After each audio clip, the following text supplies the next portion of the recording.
Today is Wednesday, May 7th, 2025. This is Quick Start from CBN News. I'm Dan Andros. President Trump gets a big Supreme Court win. We'll have that top story and more on today's podcast, where we bring you news from a Christian perspective. Don't forget to subscribe, leave a rating. You can email us as well.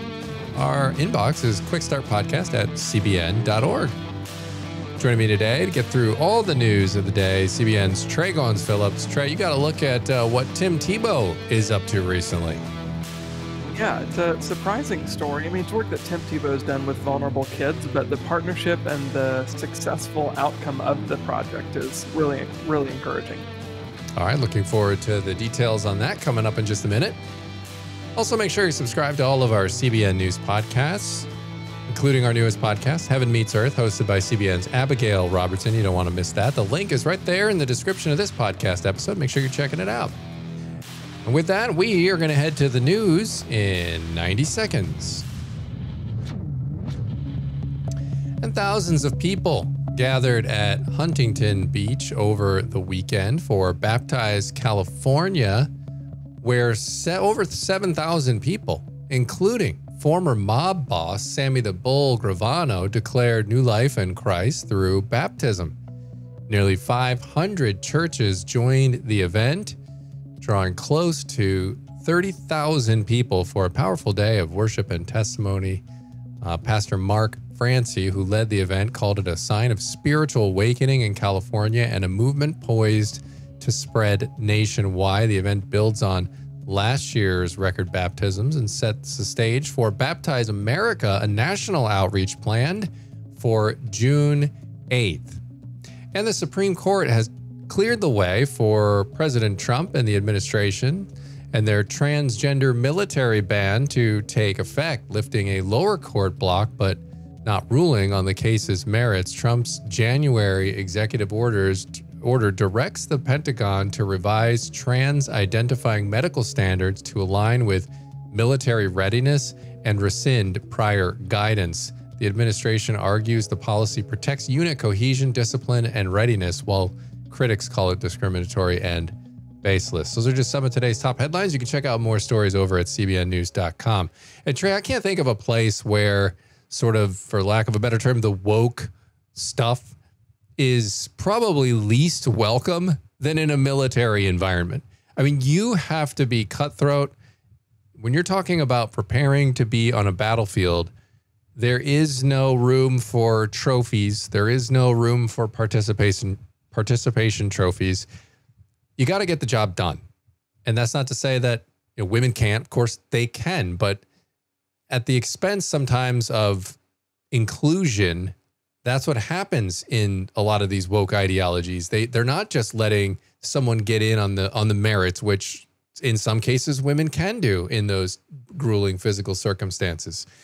But when you go so far as to say, well, we don't like the numbers here and the percentages that are coming out, so we've got to do something to make this more representative, that ends up, that's not a meritocracy, and you cannot have a functional fighting force when it's not a meritocracy on the front lines. And even if we were to set aside, and this is a big thing, obviously, to set aside, but if you set aside the moral and the biblical reasons for why transgenderism is a problem, why we as believers have an issue with that, and you just look at it based on, just pragmatically, logically, people often say that our diversity is our greatest strength. I would argue that's actually not our greatest strength. I don't think diversity is a bad thing. I think cultural diversity is great. I think diversity to an extent in the military is great. But anybody who's ever been in the military will say, we don't want diversity. That will tear us apart. We need unity. That cohesion is what brings us together. And I think, when we turn the military into a petri dish of social experimentation, all we're going to get is division. That's not going to be unity. That's going to be division. Yeah, I agree with that 100%. I mean, if you think about a lot of the reasons why some of this DEI stuff is falling apart is because it's doing the exact opposite of what it advertises that it's going to do. It says it's going to bring people together and it's going to be great and you're going to have this inclusive environment. But what it ends up doing is pitting groups against one another. Everyone starts looking at each other as a group, now I'm this special class and you're this special class and you're this special class. No, you should be, like you said, unified in the fact that we got through this training together. Because I guarantee you, in World War II, in Vietnam, despite maybe race issues that were happening then, I guarantee you out on the battlefield, nobody cared. They did not care what you looked like. You just cared if that guy over there on your left or your right had your back when you were on that battlefield, right? You don't care what they look like at that point, but you do care if you know that person's not competent. Yeah, right. And they need to be qualified. They need to be competent, and they need to be capable. I don't think anybody is in a foxhole over in the Middle East saying, well, I really hope that there is a diverse transgender person next to me, because I would just be so hurt if that wasn't the case. Our trench over I don't here, think that's happening. Our trench over here isn't diverse at all. Look at them. I mean, they've got all kinds of it. No, nobody cares. Diversity is not a virtue. It's so ridiculous. Right. It's very, as Christians, we of course should treat everybody equally, and that's what we do as Christians. But you don't look intentionally to just try to create this collage of different looking people to somehow make it a virtue. That's not a virtue at all. And so, but society's got that kind of confused at this point, and I think it's leading to a lot of chaos. And I think the military is. And we see Pete Hegseth is sort of undoing a lot of this stuff, but the military is the last place we can afford to have an ideology like that running rampant. And so it seems like it's getting cleaned out. All right, we're going to head to the focus story now. And Tim Tebow has been, he's a busy guy. I mean, he's done a whole bunch of things over the years. So tell me about his latest partnership and what's going on there. Yeah, so the Tim Tebow Foundation, Tim Tebow founded it in 2010 and has worked with vulnerable kids for many years now in different situations. He's done some stuff with sex trafficking. He's done initiatives on abuse and all kinds of different things. But this latest initiative is in partnership with the National Child Protection Task Force. And I can't believe, Dan, this story is not getting more news coverage. We have a story up about it over at cbn.com and also on faithwire.com. But they successfully rescued within New York 71 missing and endangered children. And they focused specifically on the areas of Albany, Schenectady, and Troy. But the fact that they were able to rescue 71 kids who had been missing and very likely in harm's way, and got them back to safety and are working on processing them and getting them home or back where they belong is an incredible feat that they've accomplished. This is not the first time the National Child Protection Task Force, of course, have done this kind of stuff, but this is the first time that Tim Tebow's organization has come alongside and partnered with them. Yeah, and how was this rescue conducted, and what's been the response from this? Because I know a lot of the times people don't understand the circumstances, like they hear rescued kid and they're not sure exactly what's going on, what the context is on that. So tell me about that. So this was a 3-day operation. It involved more than 60 local, state, and federal law enforcement agencies who all kind of coalesced together around this, with these two organizations, the National Child Protection Task Force and the Tim Tebow Foundation, kind of at the head organizing everything. And they used a bunch of technology, a lot of collaborative efforts from these different organizations to explore a bunch of leads that were from cases and case notes that may have been opened but never solved. They'd kind of gone cold, or they'd run out of avenues to go down. So utilizing technology, social media, all kinds of things, they were able to, and I don't know all the details about how the technology works, because I mean, technology is crazy these days, but the fact that they were able to utilize tools that the FBI, all these, organizations, police organizations have to coalesce with one another, partner with one another, and rescue 71 children is incredible. And also, as Christians, to know that the Tim Tebow Foundation was involved in that, that's encouraging, because our hope, of course, is that they heard the gospel at some point, or at least they were able to witness the working of Christians together. His organization, he's kind of made 1 Corinthians 13, his faith, hope, and love, that has been his mission statement in his work. So to see him partnering with a secular organization, that also is really encouraging. Yeah. And I mean, talk about the significance of this kind of work, because like I was saying, a lot of times people don't, I think we think of America, this first world country, and we don't think of sex trafficking, human trafficking, like these sorts of issues, I know we've talked about it. It just doesn't feel like it's possible in America in 2025, right? It seems like, no, come on. That had to be back in 1908 when nobody had any way of catching people and all this stuff. But that's not the case. Tell me about that. Yeah, I mean, the significance, of course, is the fact that these 71 kids have now been rescued. That's the greatest significance. But also, like I said, the fact that this is a Christian organization, Tim Tebow's foundation, working alongside federal and state agencies that are obviously government run. They're not Christian. But the fact that there are Christians involved in this process, I think as believers, that should be really encouraging to us, because we've been called to go into our communities, right? And to be the hands and feet of Jesus, to light the way for people, to guide and direct them toward truth. And what better opportunity to do that than to meet people at the lowest of the lows, right? When they're most vulnerable, when they have been the most taken advantage of, unfortunately, and they're so desperate for hope and for love. And something like the Tim Tebow organization being able to come alongside, and assist with that is really encouraging. Tebow himself, in a statement on social media, he said, "I'm so grateful that 71 missing and endangered children have been identified and are safe. So often when children run away, they don't know the danger they're running into: trafficking, exploitation, drugs, violence, criminalization. It's critical we find them and find them fast." So encouraging to see somebody like him know and understand the issue, but then use the resources that he has, the money and the tools that he has, the clout that he has, to shine a light on this issue. Yeah, and it really is an issue that is obviously important.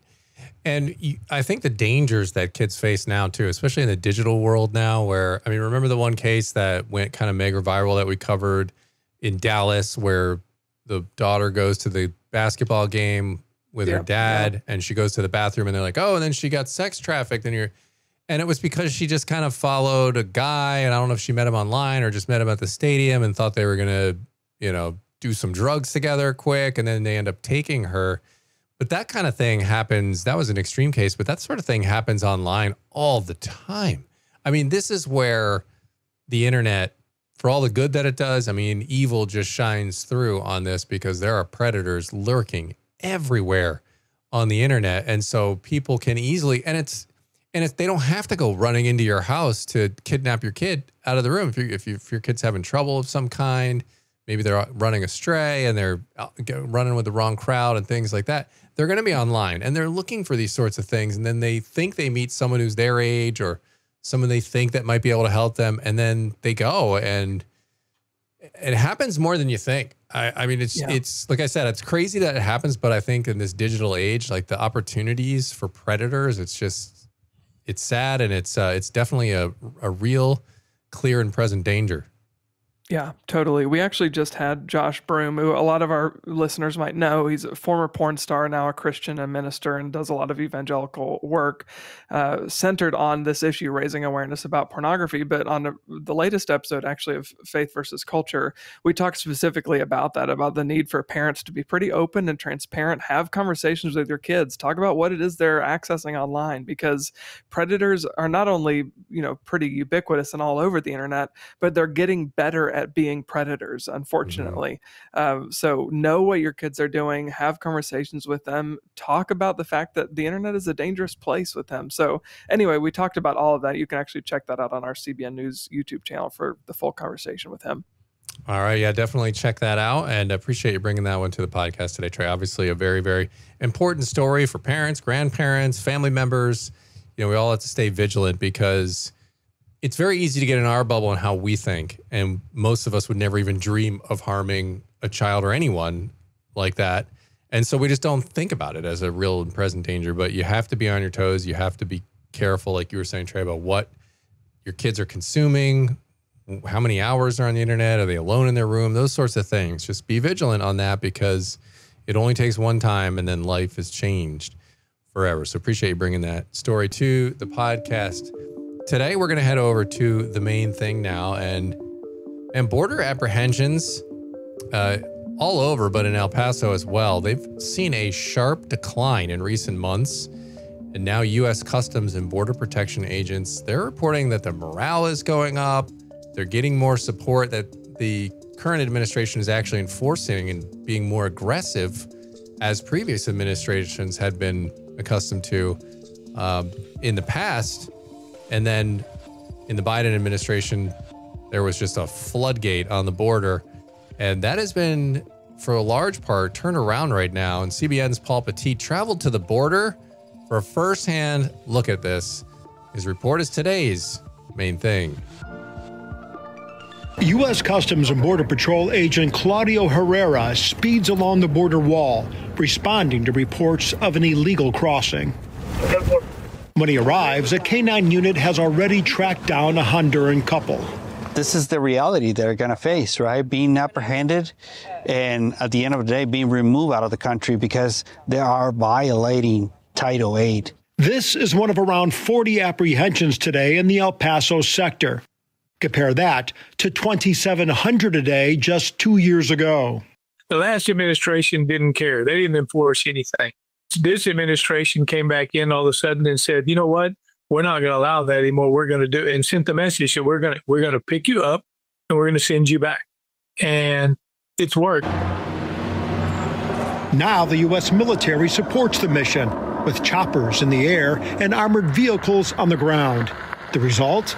The number of gotaways here has dropped from hundreds to zero, a major shift that's also showing in morale. There's a big change. So before this administration, morale was at a low-time low.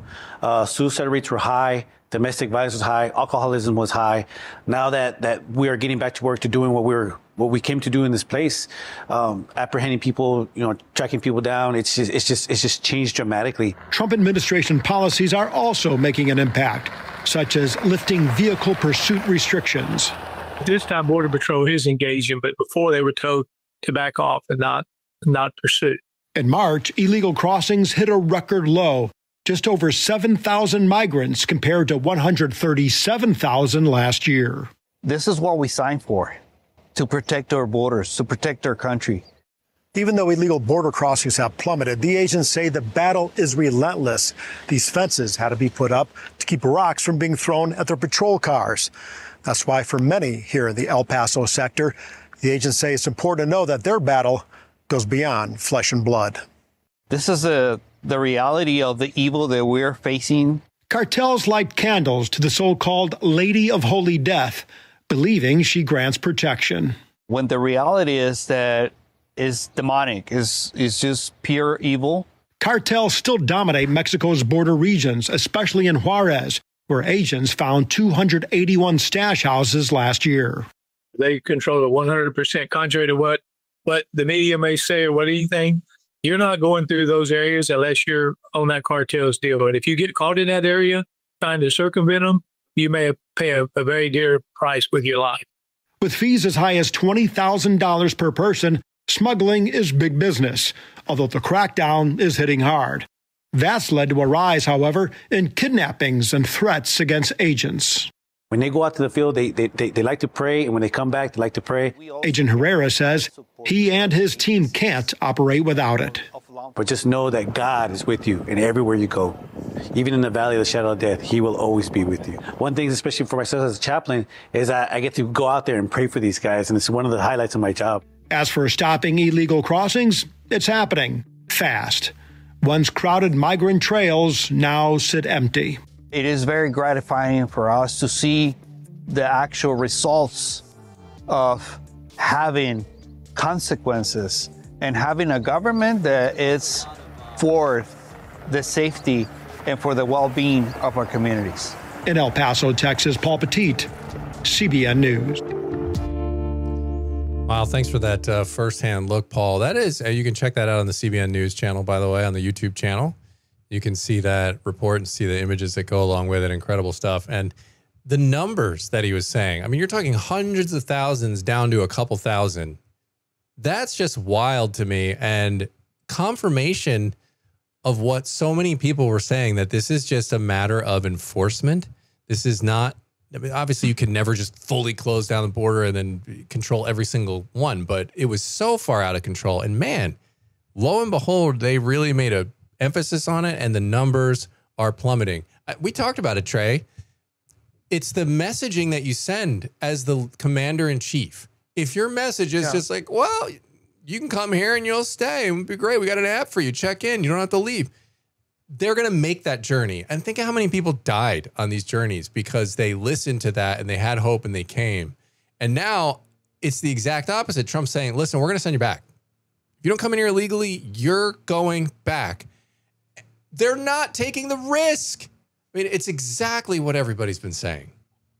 Yeah, for sure. I mean, it's just like a household, right? Whatever the tone is that the parents set, it doesn't matter what the rules are if they don't set a tone and they don't follow through with the rules they've put in place. Yeah, exactly. 100%. So appreciate that report, Paul. All right, that's going to leave us with time on the podcast today for one last thing. We are looking at Isaiah 40, verse 28 today. It says, have you not known? Have you not heard? The Lord is the everlasting God, the creator of the ends of the earth. He does not faint or grow weary. His understanding is unsearchable. Yeah, that is awesome. And, I was thinking about Job too, about his understanding. Where were you when I laid the foundations of the earth? And, when God gets into kind of describing the intricacies and everything, it's just, man, it leaves you in nothing but awe and amazement and wonder about how great our God is. All right, great spot to leave it on this edition of the Quick Start Podcast. As always, get on over to cbnnews.com and faithwire.com for more news from a Christian perspective. Lord willing, the creek don't rise up on us. We'll be back tomorrow with more. God bless. We'll see you then.